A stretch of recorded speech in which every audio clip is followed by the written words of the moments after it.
Hey everyone, in this video I'll go over all tank related changes that are coming with the update 41 called Scions of Ithelia and that are currently on the PTS server. Starting off with sets, first we have the Bedlam Veil dungeon, and here we're only gonna look at the heavy 5-piece set, Reflected Fury. Taunting an enemy gives you a stack of broken shards for 5 seconds, and you can get up to 5 stacks. After they expire, you explode in an 8-meter radius, dealing physical damage and applying major maim for 3 seconds per stack. So you can apply it for 15 seconds at maximum stacks. At first I thought this set could be good for trash packs in Infinite Archive, but the 8-meter range is way too small. It's very difficult to stack Infinite Archive adds this tightly, so at the moment I don't see any place where it could be useful. Next we have the Oathsworn Pit dungeon, and once again we're gonna look only at the heavy 5-piece set. The set is called Black Glow of Grounding.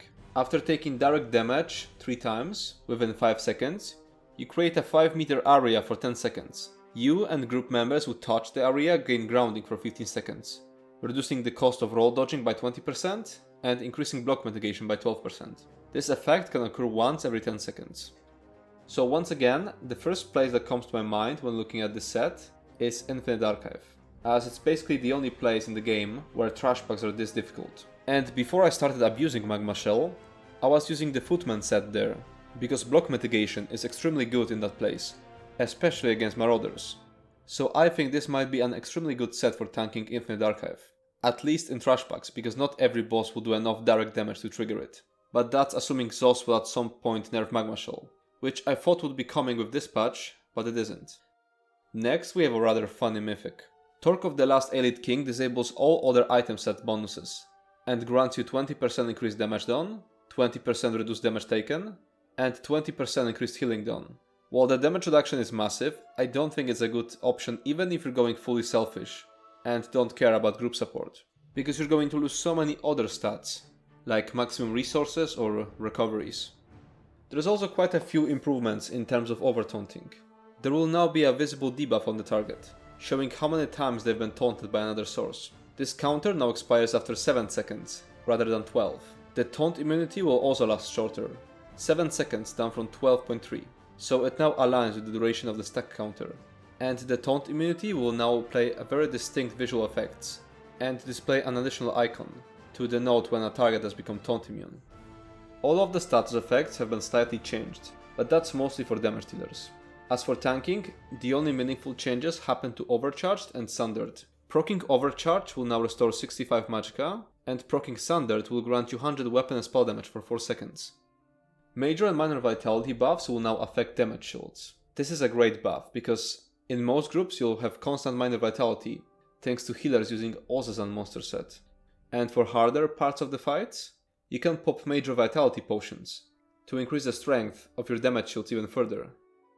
Arcanist's Psychic Lesion passive has been nerfed.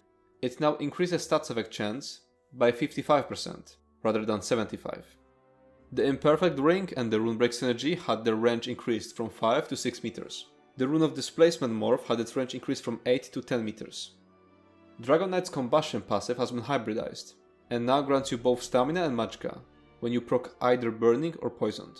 This is great because you no longer need to use a poison enchant to make use of it, as depending on your setup, you could be proccing burning a lot just from your skills. Engulfing Flame's damage bonus doesn't scale with your combined weapon and spell damage anymore. It now scales similarly to other skills. It takes higher of your weapon or spell damage, and higher of your max stamina or max magicka. The dev comment says it was supposed to make the max value harder to reach for non-damage dealers, but from what I've tested on PTS it's the opposite. If you just pop igneous weapons in a tank setup, you're already at 6%, so they actually made it much easier for tanks to use it. Necromancer's Blastbone skill has been reworked. The base ability will now summon a skeleton that, after a while, explodes to buff you.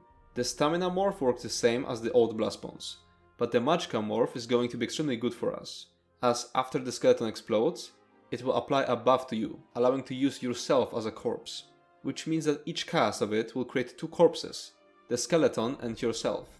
Blastbones was already a good skill if you wanted to generate even more ultimate with necrotic potency, but now you'll be generating 12 ultimate per cast. Not to mention that not needing a target makes it a bit easier to maintain.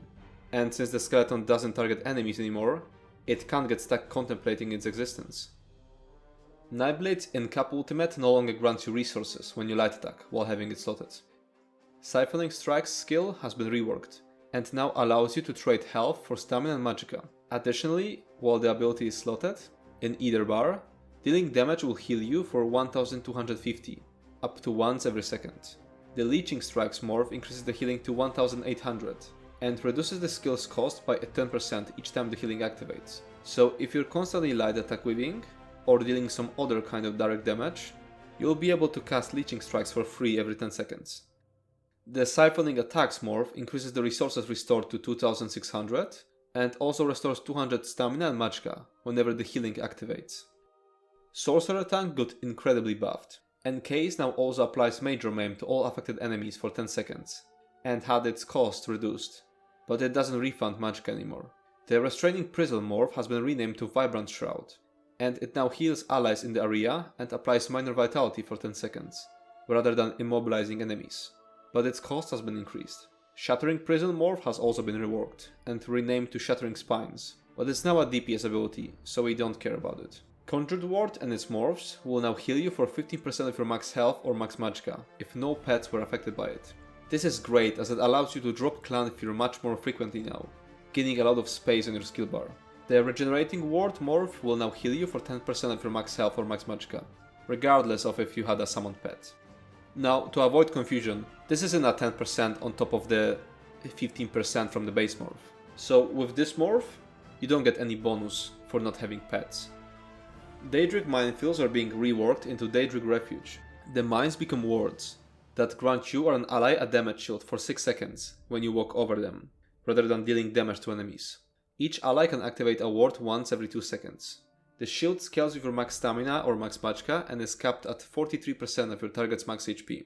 Expert Summoner passive now increases your max HP by 10% rather than 8%. It works with any pet, not just the ones from Daedric Summoning skill line, and if you do not have a pet summoned, you gain 10% max stamina and max magicka instead of the health bonus. Inner Fire and Inner Rage had their costs reduced to 1620, down from 2700. They deal 10% less damage, and the damage type is now Flame rather than Magic. The Radiate synergy from Inner Fire is now guaranteed, and it doesn't have the 12 meter range requirement anymore. The Inner Rage morph now grants the synergy to up to 3 allies, while the Inner Beast morph deals 80% more damage and applies Minor Vulnerability and Minor Maim. This is an incredibly massive buff, and I feel like now in some fights you'll want to bring both Destructive Clench and Inner Rage, as providing so many synergy uses will be invaluable. The charge weapon trait has been nerfed to 235%, down from 3065. This was done because all stats effects had their damage increased, so the nerf makes sense for damage dealers, but Zos didn't think about tanks, so it's a bit unfortunate. The Tormentor set can no longer taunt multiple enemies. It will now only taunt the first enemy hit. It will now also proc off of blinks, such as Streak, and it will heal you for 45% of the damage done, with the ability that procs it. And that's it for this video. If you have any more questions, feel free to leave a comment under this video, or leave a message in our Discord server Wildheart. If you enjoyed this video, make sure to subscribe to my channel, and check out my Twitch. Thanks for watching and see you next time.